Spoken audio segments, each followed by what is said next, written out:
Montana Territory, 1873. The winter had been particularly harsh that year, leaving the town of Pinecrest struggling beneath its icy grip. Most men who wandered these parts carried the same weathered look, faces carved by wind and worry, eyes that had seen too much death for any one lifetime. Flynn Parker was different. At 25, his face still held onto youth despite the cruelties of frontier life, his clean-shaven jaw set with determination rather than resignation.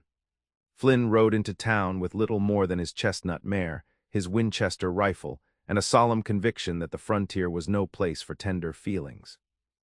3 years as a ranch hand had taught him that lesson well enough. Men who let their hearts rule their actions ended up dead or broken. Love was a luxury the West couldn't afford, and he'd buried that notion alongside his parents' graves back in Kansas after the fever took them both. Just passing through, he told the livery stable owner as he dismounted, paying for 3 nights' board for his horse. Any work to be had around these parts? The older man eyed him skeptically. Randall's place could use a hand. Lost 2 men to the winter sickness, but he's particular about who he hires. Flynn nodded, grateful for the lead but not expecting much. He needed money to continue west to Oregon, where land was said to be plentiful and cheap. A homestead of his own, that was what he wanted. Something to build with his own hands, a place where he answered to no one. Companionship didn't factor into those plans. The solitude suited him fine, it was safer that way. The saloon offered cheap whiskey and information, both of which Flynn sought that evening. He sat in the corner, nursing his drink, watching the comings and goings with detached interest. That's when the door swung open and she walked in. She couldn't have been more than 22, with honey-blonde hair cascading past her shoulders in gentle waves. Her blue calico dress was modest but well-made, setting her apart from both the rough-spun clothes of settler women and the gaudy attire of saloon girls. But it was the quiet dignity in her bearing that drew his eye, the way she walked directly to the barkeep without acknowledging the stares that followed her.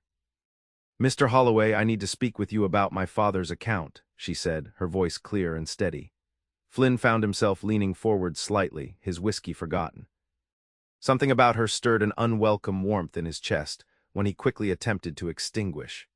Women like her were spoken for, and even if she wasn't, getting tangled up with anyone meant putting down roots he had no intention of growing. The barkeep looked uncomfortable. "Miss Felicity, this ain't really the place." "It's the only place I can find you," she replied, "and since you've been avoiding the store for 3 weeks, I've run out of options." Flynn couldn't help but smile into his glass. She had spirit, this one. The conversation continued in hushed tones he couldn't quite catch, but he watched as she finally secured what appeared to be payment, tucking it into a small purse before turning to leave. Their eyes met briefly across the room, hers a startling shade of green that reminded him of spring grass after rainfall, and Flynn felt something shift inside him, like ground giving way beneath his boots. He looked away first. The next morning found Flynn at the Randall Ranch, where a grizzled man with a limp assessed him with skeptical eyes. "Ever worked cattle before, boy?" "Yes, sir, 3 years with the Donovan spread in Wyoming Territory." The man grunted. "We lost good men this winter. Need someone who won't cut and run when things get hard." "I finish what I start, Mr. Randall." Those words would come back to haunt him later, but in that moment, Flynn meant them purely in terms of ranch work. He got the job along with a bunk in the ranch house, a rare luxury he hadn't expected. It was 2 days later, helping to repair fences damaged by winter storms, that he saw her again. She rode up in a small wagon laden with supplies, wearing a practical brown riding dress and a cream-colored shawl against the lingering chill. Her blonde hair was pinned up beneath a simple hat, revealing the graceful line of her neck. "Miss Rosewood," Randall called out in greeting, "right on time as always." Flynn straightened up, suddenly conscious of his dirt-streaked face and sweat-dampened shirt. "Mr. Randall," she replied with a warm smile. "Father sent the supplies you requested, along with some extra coffee. He said you'd be needing it with new hands about." Her gaze drifted to Flynn, recognition flickering across her features.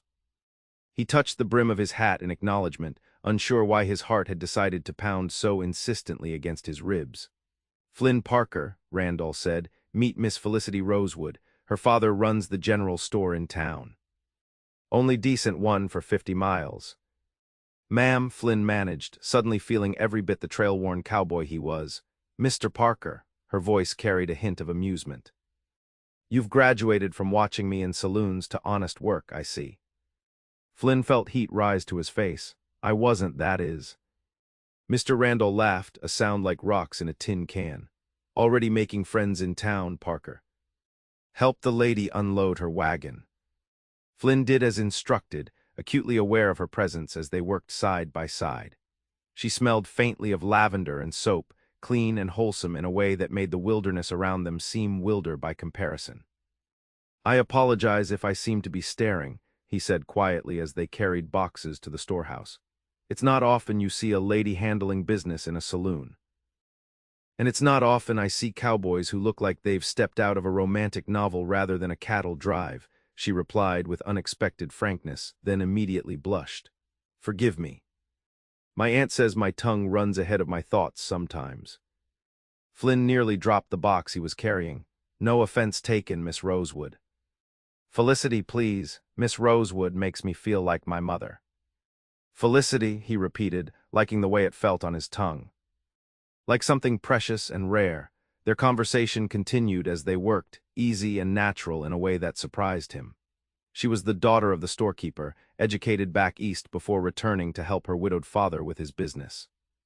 She loved books and horses and had no patience for the pretensions of so-called civilized society. "What brings you to Pinecrest, Mr. Parker?" she asked as they finished unloading the last of the supplies. "Flynn," he corrected. "Just passing through on my way to Oregon, looking to claim some land there." "All alone?" The question was innocent enough, but it cut straight to the heart of his carefully constructed solitude. "Best way to be out here," he replied, more curtly than he'd intended. "No complications." Something flickered across her expression, disappointment, perhaps, before she nodded. "Well, Flynn Parker, I hope you find what you're looking for in Oregon." As she drove away in her wagon, Flynn couldn't shake the feeling that what he might be looking for had just left with her. The weeks that followed settled into a rhythm of hard work and quiet evenings. Flynn proved himself capable around the ranch, earning the respect of the other hands and Mr. Randall himself. But his plans to move on grew hazier with each passing day, especially when Felicity appeared with deliveries or messages from town.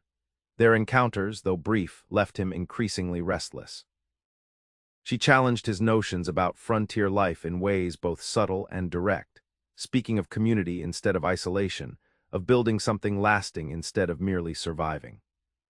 "People need people out here," she told him one afternoon as they sat on the porch of the ranch house, a rare moment of respite after she delivered medicine for one of the ranch hands who'd taken ill. "The ones who try to go it alone are the ones who don't last. Seems to me depending on others is what gets folks killed," Flynn replied, thinking of the stories he'd heard. Wagon trains abandoned, partnerships betrayed, promises broken when the going got tough. She studied him with those perceptive green eyes. "Something happened to make you believe that." It wasn't a question, but he answered anyway, surprising himself. "My parents trusted a doctor who promised he could save them both. Took our last money and left town when the fever got worse. I buried them myself." Her hand found his, warm and steady. "I'm sorry, Flynn." The simple touch sent a current through him that was both comforting and terrifying. He withdrew his hand, standing abruptly. It was a long time ago. But they both knew it wasn't time that mattered, it was the scars left behind. That night, lying in his bunk, Flynn fought against the unfamiliar longing Felicity had awakened in him. She represented everything he'd convinced himself he didn't need: connection, community, the complicated tangle of caring for someone who could be taken away. Yet he found himself inventing reasons to ride into town, supplies that needed fetching, messages that needed delivering, just for the chance to see her at the general store. Spring blossomed fully across the territory, bringing with it not only new life but new tensions. Word spread of increased raids on nearby settlements, not by native tribes as some initially feared, but by a gang of outlaws led by a man called Silas Holt. They targeted remote homesteads and small ranches, taking what they wanted and leaving destruction in their wake. The news cast a shadow over Pinecrest.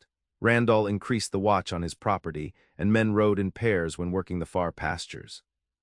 Flynn found himself volunteering for extra shifts, particularly those that might take him near town, near her. It was during one such ride that disaster struck.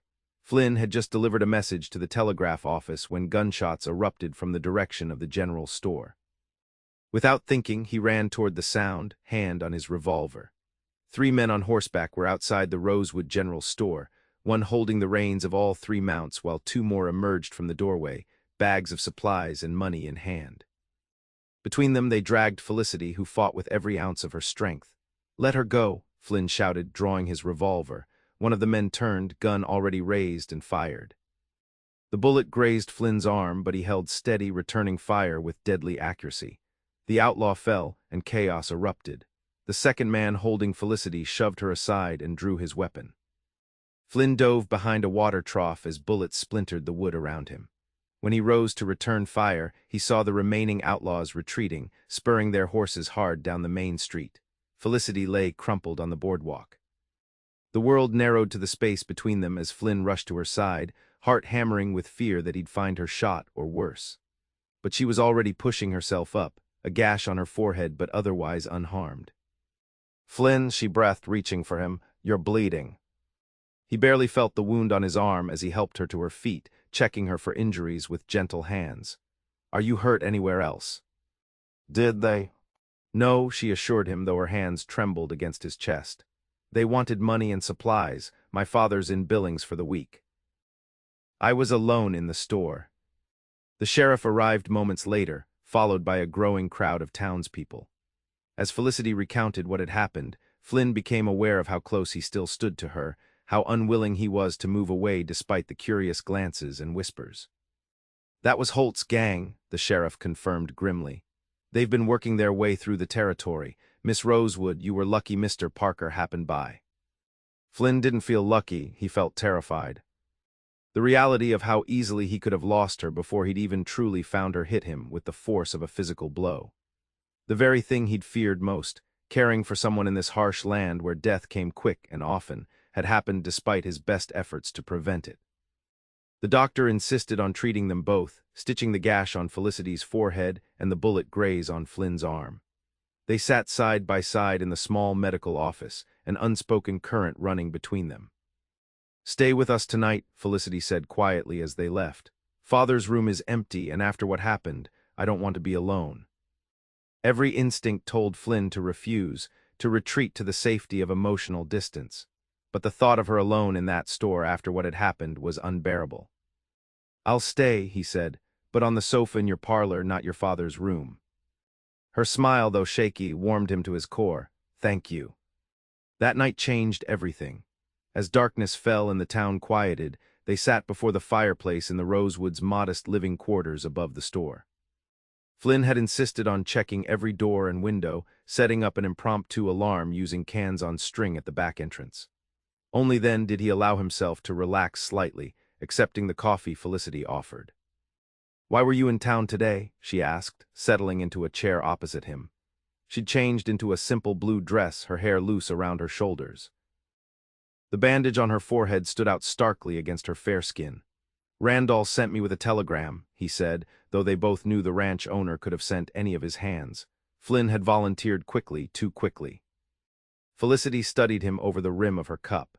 "You know, for someone so determined to pass through without attachments, you've certainly managed to embed yourself in our little community." Flynn looked away, uncomfortable with her perception. "I've stayed longer than planned." "Why?" The question hung between them, simple yet impossible to answer honestly, without revealing more than Flynn was ready to admit even to himself. "The work is good," he said finally. "Randall pays fair." Felicity set down her cup. "Is that really all?" The firelight played across her features, softening them and highlighting the gold in her honey-blonde hair. Flynn found himself speaking without intending to. "No. That's not all." He didn't elaborate, but he didn't need to. The understanding that passed between them was as clear as if he declared himself outright. Felicity moved to sit beside him on the sofa, close enough that he could feel the warmth of her, smell the faint lavender scent that had become so familiar. "The West isn't kind to those who face it alone, Flynn. Neither is life." "It's not kind to those who love either," he replied softly. "I've seen what happens when people are taken from those who care for them." The ones left behind never recover. And is that living, avoiding loss by refusing to love at all? Her question struck at the heart of the false belief he'd carried with him for years. Before he could answer, she continued. I watched my father after my mother died. He grieved terribly, still does, but not once has he ever said he would trade the years they had together to avoid that pain. Flynn found himself reaching for her hand, a gesture that felt both dangerous and inevitable. I rode into Pinecrest thinking I knew exactly what I wanted, land of my own, solitude, independence. And now, her eyes held his, unflinching. Now I'm not sure of anything except that I can't bear the thought of riding away from here. From you. The words hung between them, honest and raw. Flynn waited for the panic to set in, the urgent need to retreat from such vulnerability, but instead he felt something like relief. Felicity's free hand rose to touch his cheek gently. Then don't. That night Flynn slept on the sofa as promised, but something fundamental had shifted inside him. The walls he'd built so carefully were crumbling, and for the first time in years he wasn't desperately trying to shore them up. Word of the attack spread quickly, as did news of Flynn's defense of Felicity. When he returned to the ranch the following day, Randall greeted him with newfound respect. Heard you handled yourself well in town, the older man said. Also heard you might have reason to stay on in these parts longer than you planned. Flynn felt heat rise to his face. News travels fast. Randall chuckled, small towns.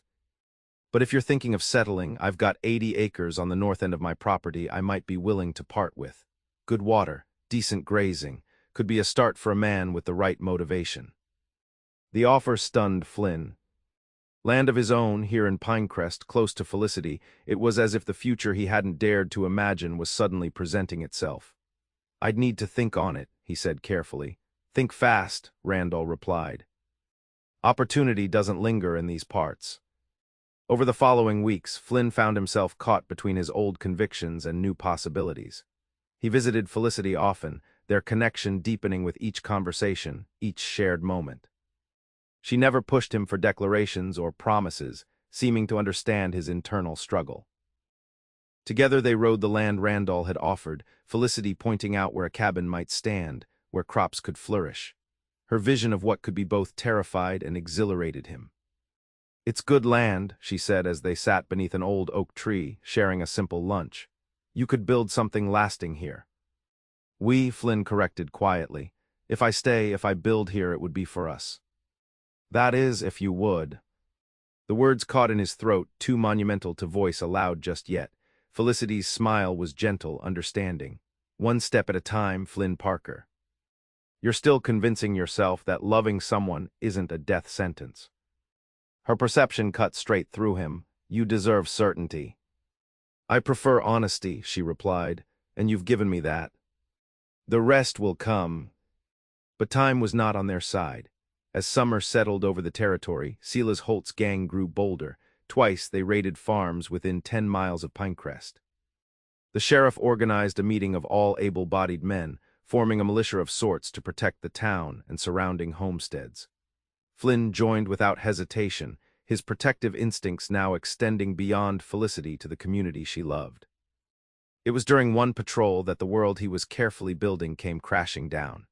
He and 2 other men were checking the eastern approaches to town when they encountered a rider, a boy no older than 15, bleeding from a wound in his side.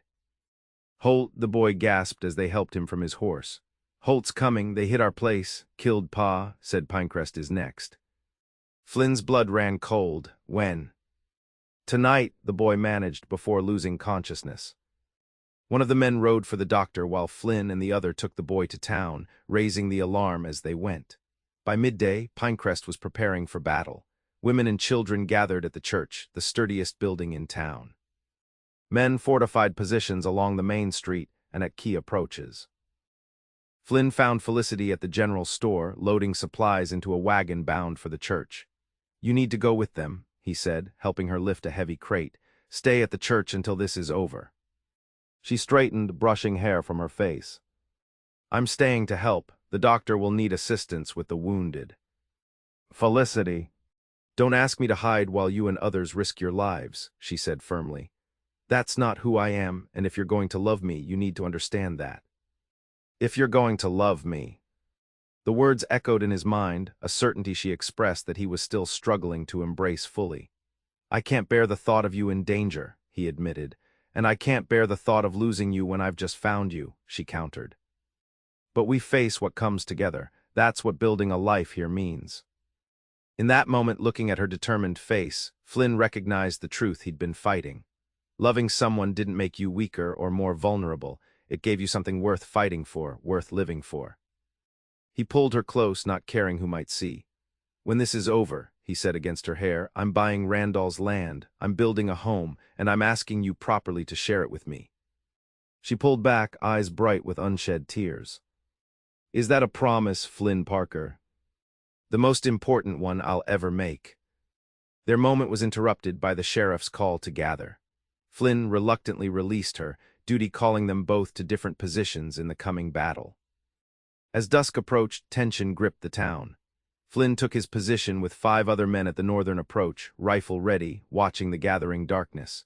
The waiting was its own kind of torture, each minute stretching into what felt like hours. When the attack came, it was with a ferocity that tested even the most prepared defenses. 15 riders stormed into town from multiple directions, guns blazing. Flynn and his group held their position, driving back the initial assault, but the outlaws regrouped quickly. Through the chaos, Flynn caught glimpses of the battle throughout town, men defending their homes and businesses, the sheriff organizing a counterattack from the jailhouse. And then, through a gap in the buildings, he saw her, Felicity, helping a wounded man toward the doctor's office, directly in the path of 2 riders who had broken through the eastern defenses. Without hesitation, Flynn abandoned his position, racing through alleyways and behind buildings to intercept them. He emerged from between 2 structures just as the riders approached, firing twice and dropping 1 man from his saddle. The other wheeled his horse toward Flynn, returning fire. Pain exploded in Flynn's shoulder as a bullet found its mark, but he stood his ground, getting off 1 more shot before his gun clicked empty. The outlaw's horse reared as its rider slumped forward, then fell heavily to the ground. Flynn staggered, the world tilting around him. He heard Felicity scream his name, then her arms were around him, lowering him gently to the boardwalk. Stay with me, she pleaded, pressing something against his wound to stem the bleeding. Flynn, look at me, stay with me. Not going anywhere, he managed, though darkness was creeping at the edges of his vision. Promised you a home, remember. Her tear-streaked face was the last thing he saw before consciousness slipped away. Flynn woke to sunlight streaming through unfamiliar curtains and the sensation of something warm against his hand. Blinking against the brightness, he turned his head to find Felicity asleep in a chair beside his bed, her hand clutched around his, her head resting on the edge of the mattress. They were in the doctor's house, he realized, one of the spare rooms converted to care for the wounded. His shoulder was heavily bandaged, and every breath brought a stab of pain, but he was alive. As if sensing his consciousness, Felicity stirred, lifting her head. The moment she saw his open eyes, her face transformed with joy and relief. You're awake, she whispered, squeezing his hand. Thank God. How long? His voice was rough from disuse. 3 days, she replied, reaching for a cup of water and helping him drink. The doctor wasn't sure. The bullet was lodged near an artery. Flynn processed this information slowly. The town, Holt. We drove them back, she said. The sheriff and a posse caught up with Holt himself the next day. He's in jail awaiting the circuit judge. She paused, brushing hair from his forehead with tender fingers. You saved my life. You saved mine too, he said softly, in more ways than one. Recovery was slow and painful. Flynn chafed at his confinement, but Felicity was a constant presence, reading to him, helping change his bandages, bringing news from town. Randall visited too, assuring Flynn his job would wait for him when he was well. Still interested in that land? The rancher asked gruffly. Cause I'm holding it for you. Seems to me a man who'd take a bullet defending this town has earned a place in it. Flynn glanced at Felicity, who watched the exchange with careful neutrality. Yes, sir. More interested than ever. It was another month before Flynn was strong enough to ride out and see the land again, this time with purpose rather than possibility in mind. Felicity rode beside him, pointing out improvements to his previous plans, suggesting where the garden should go, where the house would catch the best morning light. At the highest point of the property, overlooking a gentle valley where a stream cut through rich grassland, Flynn reined his horse to a stop. Felicity did the same, watching him curiously. "This is the spot," he said with certainty. "This is where our home will be." Our home, the words felt right in a way nothing had before. "It's perfect," she agreed, her eyes shining with the same vision he held. Flynn dismounted carefully, his shoulders still tender, and helped Felicity down from her horse. With her hand in his, he turned to face the future that stretched before them. "I came west believing I needed nothing and no one," he said quietly. "That caring for people only led to pain, and then I met you, and you showed me that the pain of loss only exists because the love was real and valuable." Felicity's eyes welled with tears as he continued. "I don't have much to offer yet except this land and these hands and a promise to build something lasting. But if you'll have me, Felicity Rosewood, I'll spend every day proving that love can survive even the harshest frontier." "Are you asking me to marry you, Flynn Parker?" she asked, her voice wavering slightly. "I am," he confirmed, dropping to one knee despite the protest from his injured shoulder. "Will you?" Her answer was both tears and laughter as she pulled him back to his feet and into her arms. "Yes. 1,000 times yes." They were married that autumn in the small church of Pinecrest, with seemingly the entire town in attendance. Felicity wore a dress of cream-colored silk her father had ordered from Denver, with wildflowers in her honey-blonde hair. Flynn, standing tall and fully recovered, could scarcely believe the turn his life had taken in less than a year. By winter, the foundation of their home was laid. Flynn worked alongside hired men from town, building through the cold months whenever weather permitted. Felicity continued helping her father at the store while planning for their future, ordering seeds for spring planting, collecting furnishings, preparing for the life they would build together.